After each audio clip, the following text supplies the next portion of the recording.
What's up guys, and welcome to today's video where I show you 8 simple tactics to drastically increase Shopify store sales. Now this is especially important now that we approach Q4. I know everyone is talking about it and I didn't make a video about it so far. I will do it very soon. And these tactics can be quickly applied to your store. Some of them take a little bit of work, some of them can literally be applied like that. And all of them have been proven in numerous businesses. So this is very important stuff here. Take some notes and implement this as soon as you can. By the way, if you like that new format here where I put all the information in a Word document, let me know if you like that, because it's pretty easy for me to have multiple things that I can talk about, and it's very convenient. Let me know what you think about this format that I've been using in quite a few videos now. So the first point is use an Instagram or other visual content gallery in the footer. You probably have come across these stores that at the very bottom, they have a little gallery, whether it's Instagram or some other stuff like user-generated content and things like that.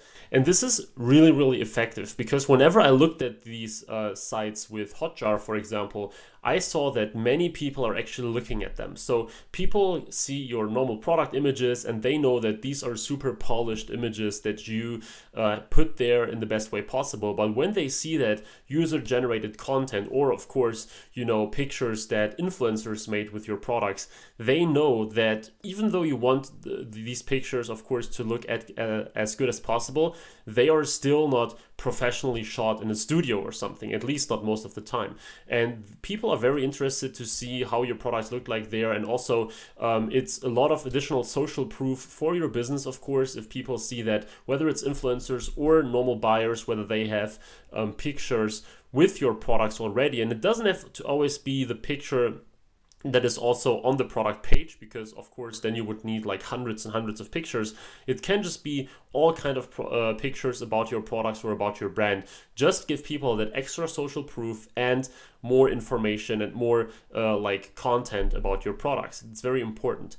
The second, very few people use that, offer payment plans if you have higher ticket products. So I know pretty much no one who is using payment plans, and yet they are so easy to set up with multiple Shopify apps. So what you can do is, for example, with Recharge, you can set up payment plans, and especially if you have products that cost like 200, 300, 400 products and dollars. And I'm talking a lot about high ticket lately, so check the description for my free high ticket live training.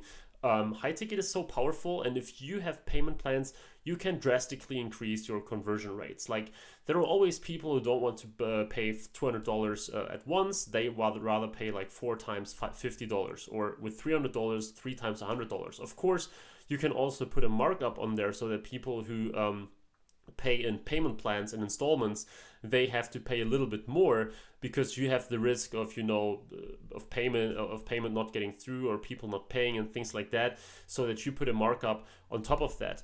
Of course, this depends on your situation, whether you have enough money to buy the products up front, even though you just get like a third of the price right now. If you have the liquidity to do that, to offer that, then this can be super powerful.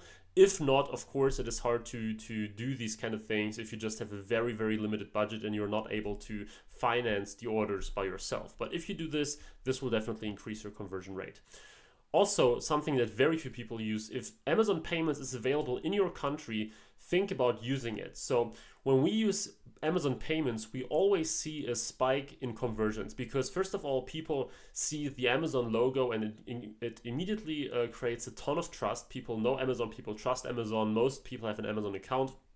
If they see this on your store, they immediately link the brand image of Amazon to you, or at least the recognition of Amazon to you, and they immediately make this connection that you are somewhat a reliable business. And of course, it's also very convenient, because people can check out with their Amazon account. They don't need to create an account. They don't need to put in their payment details. So it gives trust, and it gives a lot of convenience. And in fact, when we added Amazon Payments, over like 1/3 of all orders came through Amazon Payments. And I'm sure that quite a bit of them actually wouldn't have come through if we didn't offer Amazon in the first place. So this can be enormously powerful if you live in a country that supports Amazon Payments. Fourth, Offer quick and easy contact options, for example, chat and phone. You wouldn't believe how many customers or how many visitors actually don't turn into customers because they have this one single question, that one single issue that they want to get clarified. And if you only offer email support and then it also takes like 2 days or something to answer, you will lose a lot of sales. So if you probably know this from yourself, or at least I know this from myself. If I want to buy a product, especially if it's a little more expensive, and I have this one important question, like one question about a single feature that I didn't understand, or probably the dimensions of the product, something that I need to know before I buy. But if I can only contact them via email, I'm just getting to another store because I don't want to wait like 1 or 2 days for a reply. I want to buy the product now. And if you offer quick contact options, chat and phone, best would be both, of course, you will get and recover these sales because people know, okay, I just hit them up with a question, boom, it's done, I get the answer immediately, and this will highly increase your conversions. I use chats as a customer all the time, and I know that as a business, it can drastically increase your conversion rate too. The fifth thing is that you should use prominent free shipping badges and forget about all these secure connection and secure shopping badges. Whenever, of course, you can still use them. It's not that they hurt your business, but they definitely don't help your business either. So I see it so often on all kind of Facebook groups where people say, how do you include these badges? I need more badges. I need more secure shipping stuff. Nobody cares about this. In late 2018, everyone knows that a connection is secure, that their credit card info is secure. Of course, we still want this to be a thing, that we still want our data to be processed securely, but it's not necessary to put it everywhere, like 256-bit, SSL, these kind of things. If you have just one simple badge like secure checkout or something, this is fine. And you don't need to put your energy and invest your energy in there and always getting the latest badges. It doesn't matter. This is, I don't know why so many people think that this is super important. Instead, if you offer free shipping, make sure that you put this very prominently because this is really something that highly increases conversions. So free shipping badges are much better than all these other random badges that have pretty much almost no effect. The sixth thing is images. So images are one of the most important things of any product page. First of all, they should be high quality, highest quality as possible, and at least 3 to 5 of them. I see so many stores with just like 1 image or 2 images. That's not enough to really reflect the product itself, especially again if it's higher ticket. And also don't use distractions. I see so many pictures where the first image is the product image, the second is something totally different, the third is like accessories that go well with the product, and the fourth one is something else. Keep it to the point. Of course, you can use like a background image that gives the whole a product image a better style. Of course, you can use models and all these kind of things, but don't use all these distractions that are not to the point and that they do not talk directly about the product. So images, super important. I know everyone knows that, but I still see stores with like images of 400 times 200 pixels, which is absolutely a huge no-go these days when people are expecting to see great images all over the place. The seventh is you should have a transparent fee structure. So don't do it like this, product costs $100 and there is no info about shipping. And once people entered their info and all these kind of things, then they get surprised with like, oh, and by the way, it's $7.95 shipping or something like that. Now I see the reason behind this because you think that as soon as people entered all their info, they are more likely to buy because they entered all the stuff already. But if they are surprised with these kind of things, it tends to be a huge block for them. Like it's the biggest reason for cart abandonment out there, that people, they were about to buy, but then boom, in their face, $7.95 shipping costs, pay now. And especially if you have a lower cart, like $30 only, and then you have to pay $8 shipping and you didn't know that previously, this can be a huge reason to just stop the whole thing and to abandon the whole order.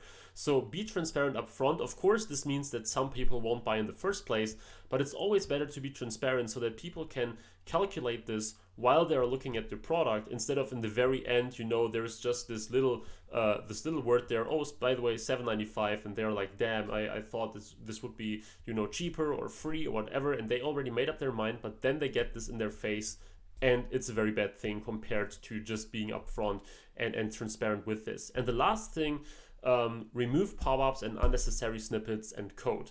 So this is also a huge thing. Whenever I get to review a store, you know, there is a spinning wheel, there is a pop-up, there is a chat, there is a coupon, whatever.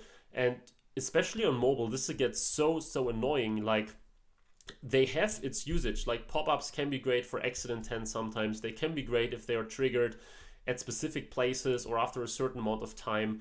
But get rid of all the pop-ups that come up immediately. Nobody signs up for your newsletter after 2 seconds. At least the vast majority is not doing that. Especially, you know, the spinning wheel. That takes up so much space in the whole website. And if half the website is now taken over by a spinning wheel, this is a huge turnoff. So use them wisely, use them strategically at the point of the highest, that are most critical. So when people are about to buy a product, when people do add to carts, whatever, when they exit intent, but don't do this right after people join, because they don't know anything about your business yet.